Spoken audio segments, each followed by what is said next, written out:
In this video, I am going to share tips for improving the learning that happens in breakout rooms when you facilitators, trainers, instructors, college professors, when you're teaching online and you divide the group into small breakout rooms and send them into the breakout room.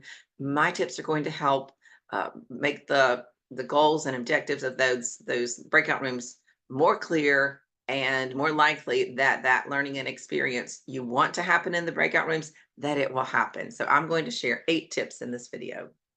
So as a trainer or instructor teaching online, have you had the experience that you send the learners to breakout rooms, you think you've given them very clear instructions, and then you either go and check on the breakout room, or either when they all come back and you're trying to have a just debrief or reflection about the breakout room experience, from what the information you're hearing the learners say, you are just sure that they did not even complete the tasks that you asked them to do. They didn't have the learning experience you hoped they would have.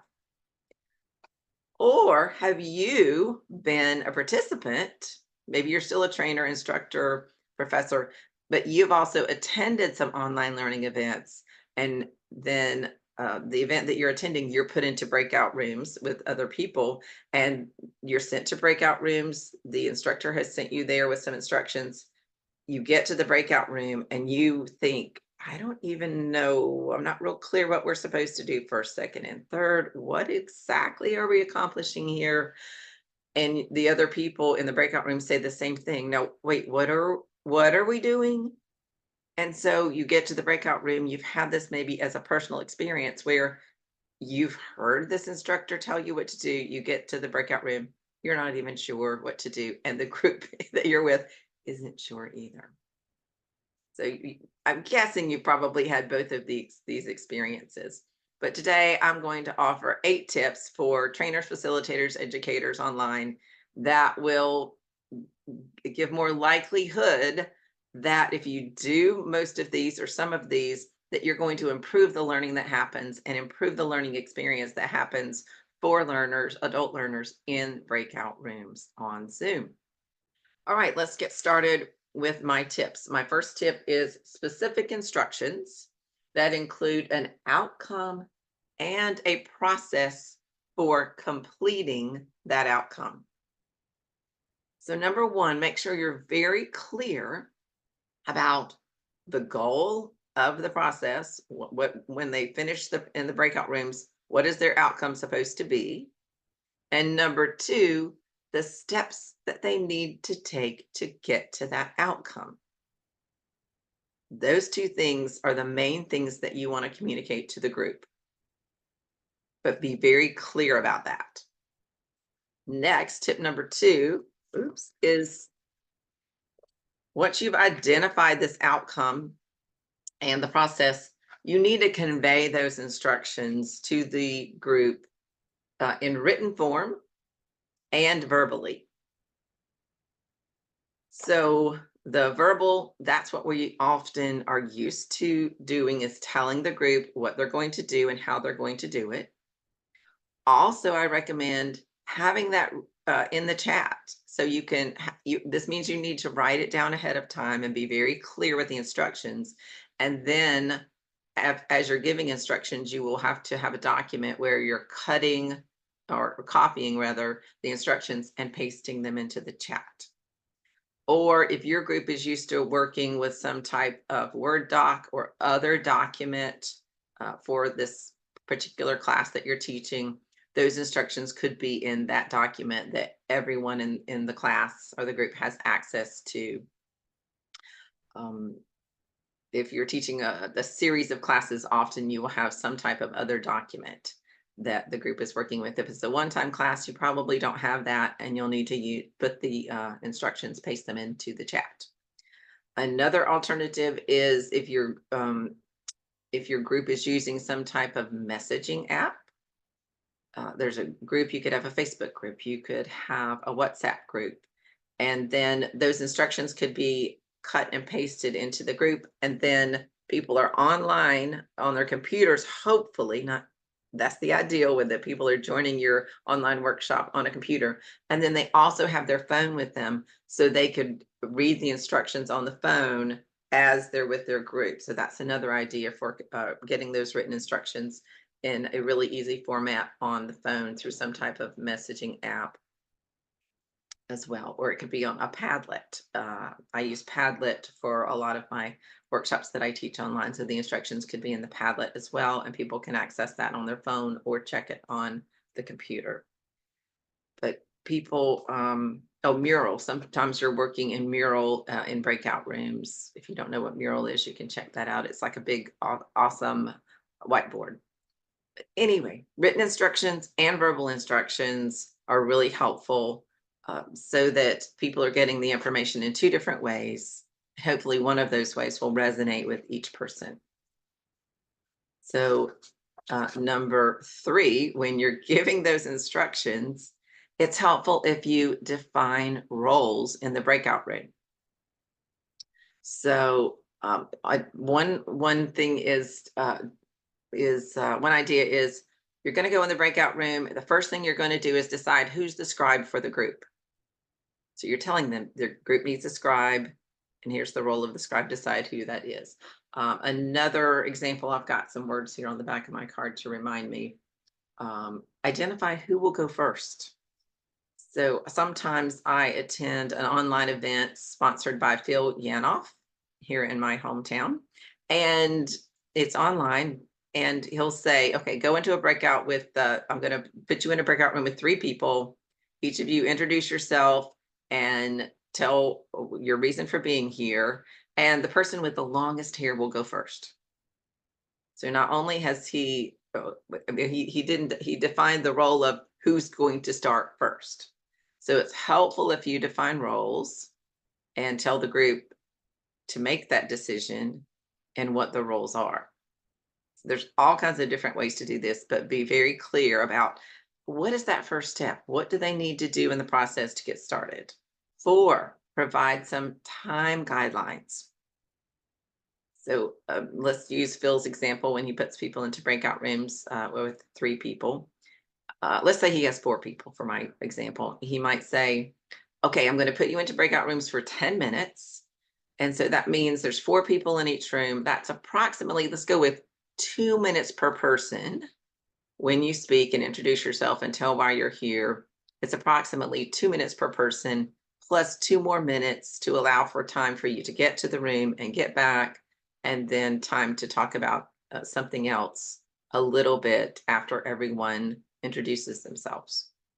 And then also, it helps if you use in Zoom, it has a timer. If you set the timer for the breakout room for, say, 10 minutes, the people in the breakout room can see in the upper right-hand corner the countdown. It starts at 10 minutes and counts down. And so the group will be able to be aware of how much more time they have, because it's a digital indicator right on the top right-hand part of the screen. And so when we're providing time guidelines, this is helpful so that one person isn't talking too much. Now, we're not going to prevent someone from talking too much in a breakout room completely, but this does give some helpful information to the group and to individuals to know, oh, okay, I need to limit my introduction to approximately 2 minutes. You could also, when you're defining roles, ask for one person, when you get to the breakout room, will one person be the timer and time each person for 2 minutes? Some instructors would like to have that one, and some instructors would say, no, that's micromanaging too much. You decide what you think is best for you and for your group. But time guidelines are very helpful for identifying the process and making sure that whole process happens. But you could also tell them, okay, you've got 4 steps to complete in the breakout rooms. Step 1, probably allow 10 minutes. Step 2, probably allow 5 minutes. Step 3, that's going to be more like 20 minutes. And step 4 is 10 minutes. Give them some time guidelines to help them work through those steps. And that needs to be in your verbal instructions and in your written instructions as well. All right. And then once you've given all those instructions, it seems like a lot, but the breakout rooms will be more successful if the learners have this information about their outcome and their steps and their roles and the time guidelines. Next is check for understanding. And some people check for understanding by saying, "Do you have any questions?" And occasionally someone will have a question, but if you ask, "Do you have any questions?" lots of times you'll just get no, or no one will ask a question because they don't feel comfortable asking, even though they do have a question.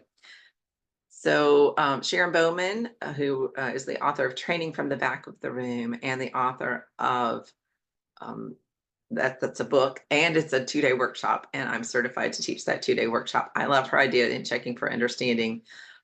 She says, so one idea is thumbs up, thumbs down to the whole group. So let's say that Phil gave that instruction of people are going to be in breakout rooms for 10 minutes. He gave that instruction earlier. Then later, when he checks for understanding, he says thumbs up or thumbs down.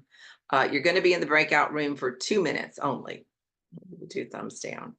Okay, and the person with the shortest hair goes first. That's also a thumbs down because he said the person with the longest hair goes first.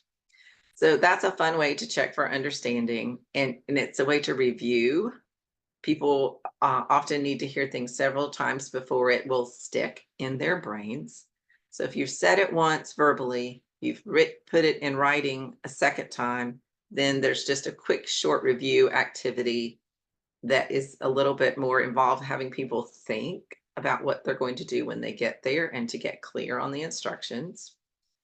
And so check for understanding does not mean, do you have any questions? It means review the instructions a little bit in a fun way.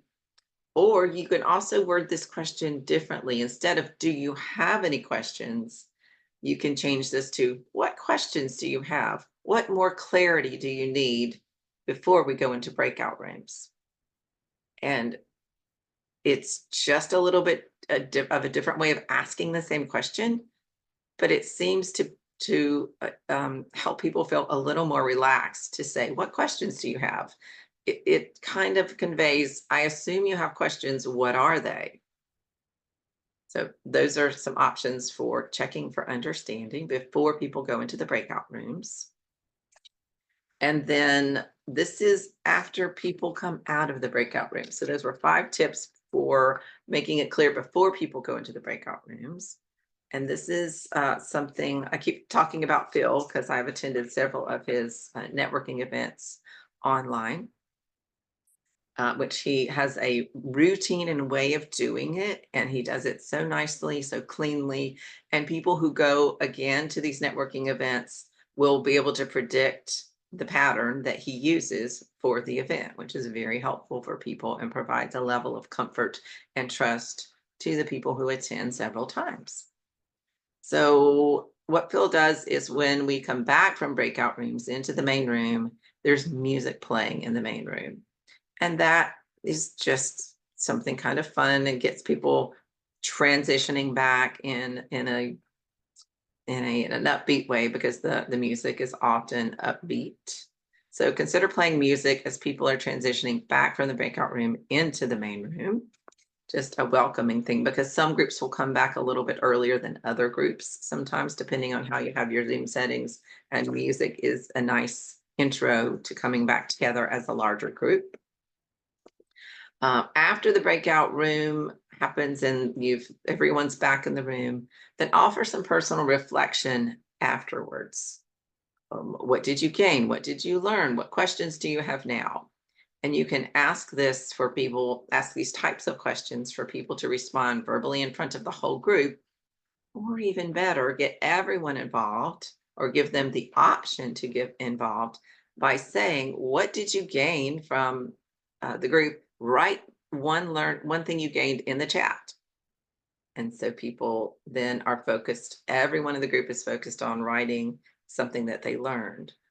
Could be, what questions do you have after the activity? Everyone write those questions in the chat.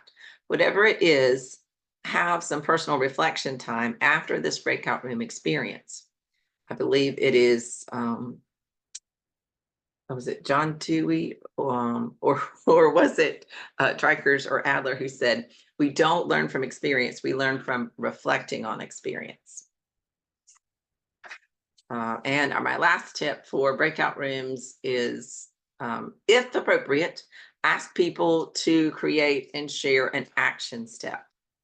So often I'll ask the question, what are you going to do differently because of what you learned today in the breakout room? Write that in the chat. And this could be a really small action step, or it could be something big, and it's not relevant for every single breakout room.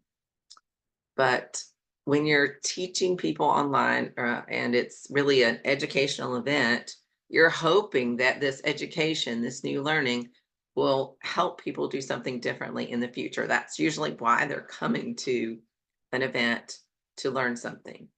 So they can share this action step in the chat.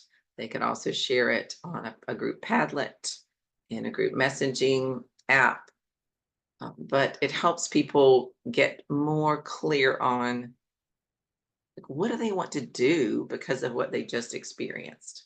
So that's another little extra tip, as a way to reflect on the learning that they just had in the breakout room. So I hope those were helpful tips to have a deeper learning experience for the people that you teach while they're in breakout rooms, to prep them before they go in, as well as when they come back out. Draw forth some of the learning, have them think about and identify some of the learning that happened in the breakout room. And if you like this video, give the thumbs up, click on the thumbs up below. You might want to subscribe to my channel, because I will be making more videos about how to structure the learning for adult learners online and in person. And also, I invite you to tell me which was your favorite tip. If you want to share that in the comment section of this video below, what's the favorite tip that you learned? So what was your biggest takeaway from this video? I invite you to share that in the comment section below. I'm Kelly Pfeiffer with Go Interactive Training. I like to make learning very interactive and engaging for adult learners, and I teach other trainers and educators, coaches who plan retreats. I teach those people how to make it a better learning experience for the adult learners that you teach, no matter what topic you teach. I will see you in the next video.